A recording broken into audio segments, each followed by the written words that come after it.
Guys, same morning.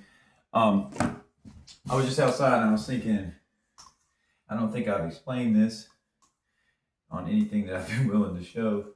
Um,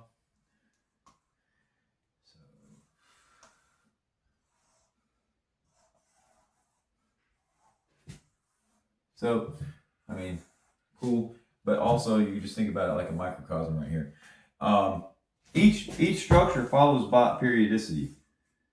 So that's 40,000. You know, you're going. It's actually way narrower than that. It's like that.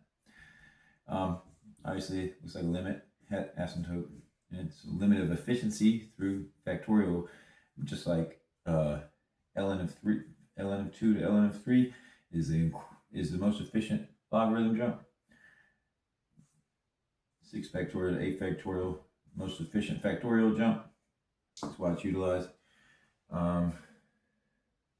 So just imagine if each one of these is a Bott periodicity triangle to represent geodesic. When you put them together, and you're thinking about these rotor stators, 1, 2, 3, 4, 5, 6, 7, 8. 1, 2, 3, 4, 5, 6, 7, 8, 9. Yeah. So all these, they're combining over here, and they're fitting in different places. Now, I'm telling you, I actually think, and I believe that this is accurate, that the spark in the spectroscopy, whether it's looping or recursion or whatever, that's how these zeros are fitting together, man. All right, just pretend this is A, B, C, D, E, F, G, blah, blah, blah, and then fit them in here. You got A, B, G, D, F, C, whatever. And the particular combinations up in here, that creates the object. Whether it's a spectroscopic color arrangement because of elemental configurations of resonance, due to various the many various signals that contribute to the electrostatic potential of the nervous system, many things. Or you're talking about like, so you got this knot and it's a tree. Combine a bunch of things, you got a tree. Okay, oh, this is a 50-year-old pine tree. Pine tree looks like it either had a blockage right here and maybe it's got a dent right here. So we're putting these different bits of information together to determine where we are in the geodesic combination. All these are not going to be, just because they follow the same periodicity structure and the same informatics, it doesn't mean that they're all going to be the same location. You got different, and then different, the smaller they are, the higher the churn rate.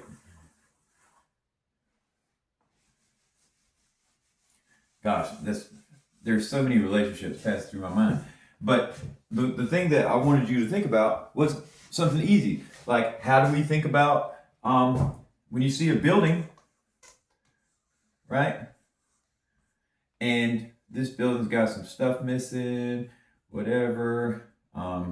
Maybe a few shingles are messed up. And then here, and this thing is like perfect. Yeah, it's like my neighbor's house.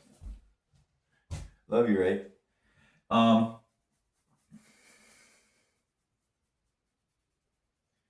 What do you think when you see something that's older?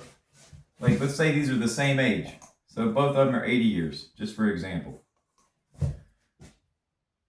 If this one looks significantly better, either the metabolism components are better, so people who are in it, how they take care of it, blah, blah, blah, or, and it might be, multiple things, but this is a good way to think. So original structure, okay?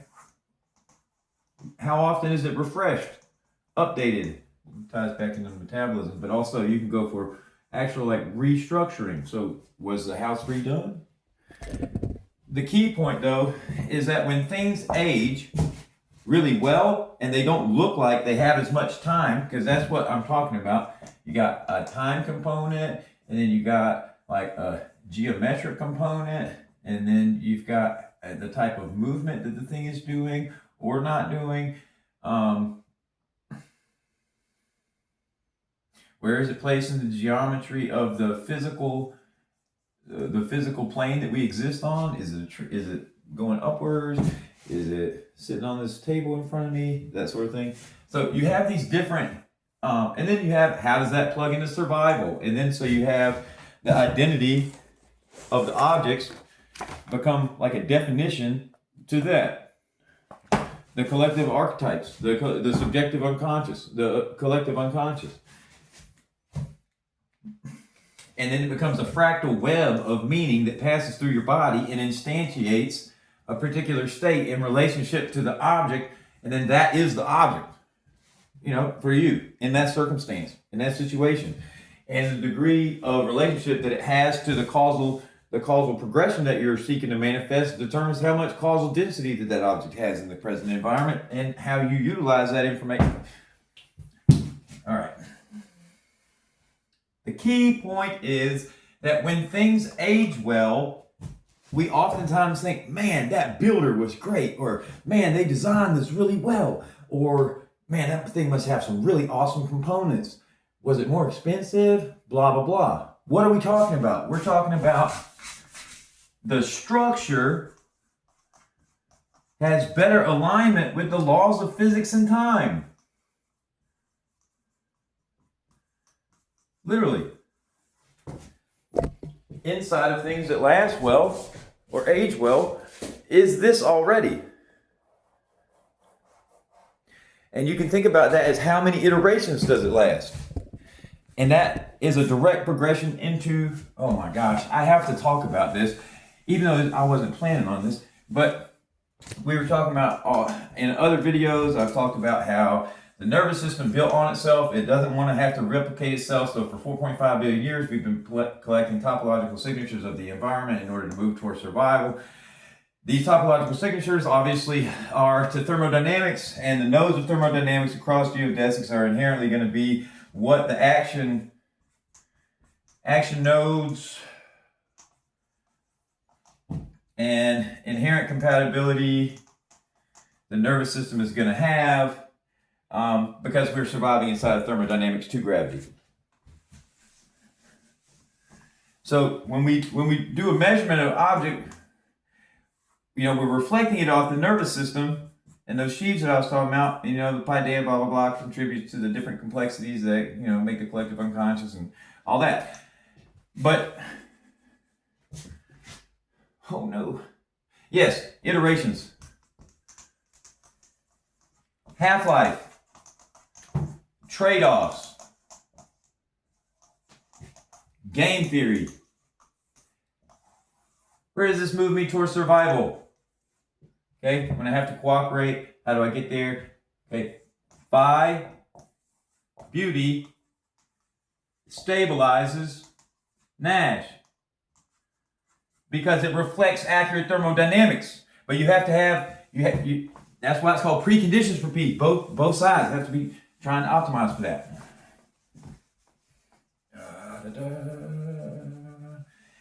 And if not, you have to be strong. Okay. Iterations.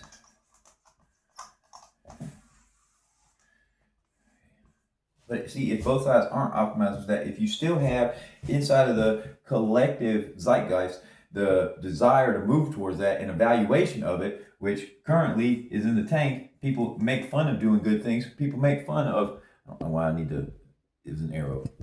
Oh, but it does look like a fish in the, yeah. God's good. Okay, so right now we're in the opposite. And we think it's okay to sit around watching people fail and getting hurt. And can you believe some of the things that are on YouTube and on, that just you get exposed to that should not be on TV?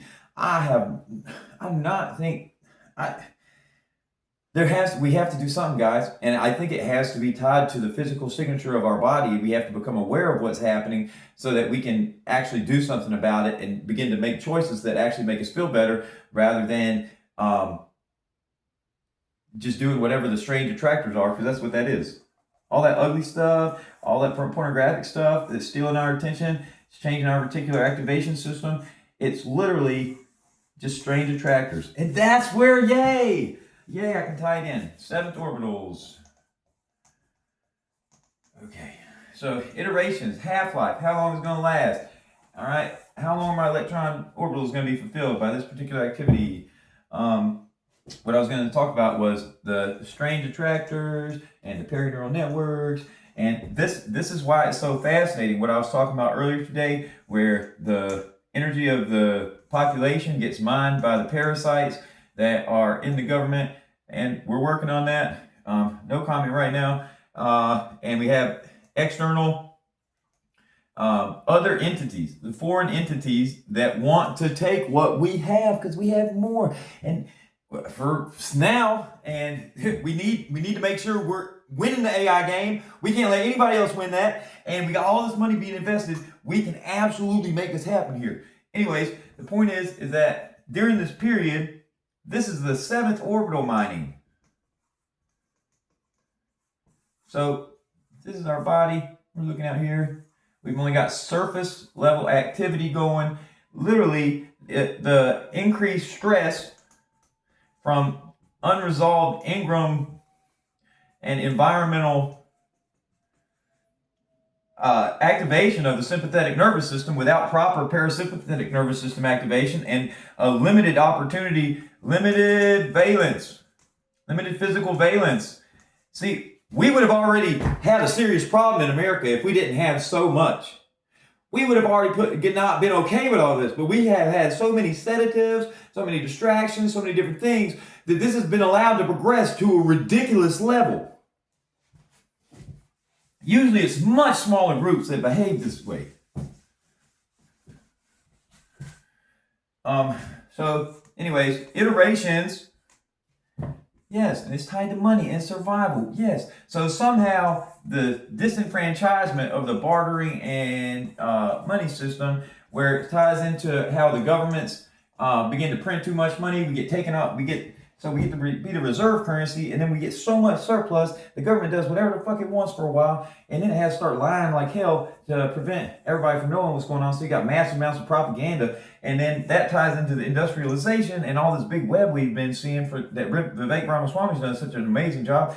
Not tied to him. He has not condoned this. This is me talking about my own ideas and his ideas and where they relate. Vivek Ramaswamy has done a fantastic job detailing the internal corruption between these large institutions and the physical economic system and what it's been doing to us. Somehow our understanding of the iterations of how much value is in something goes right back to that same idea related to that. Yes, it's related to the phosphorylation, calm down, in the paideia. Yes. But somehow the institutionalization of it changes how we value the iterations of how long something's going to last and how important something is. Because what I'm trying to get across is that our valuations, like the house, and doing so well for so long, it has great internal structure, and we often ask, with physics, nature, or its purpose, just its purpose, and then in relationship to the purpose, how valuable is that purpose for how many people, etc. Nature and time, physics, nature. I said something else earlier.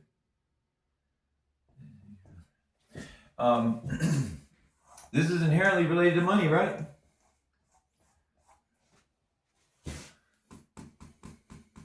So changing how we value structure changes what happens to this. Wherever this 7th orbital stuff is going, right now it's being mined. Right now the 7th orbital stuff is literally being mined by attention farms. But that's where the money's going. And the more our orbitals are not fulfilled, the more we're living in the peripheral of our body instead of being instantiated with a strong gut-brain axis relationship.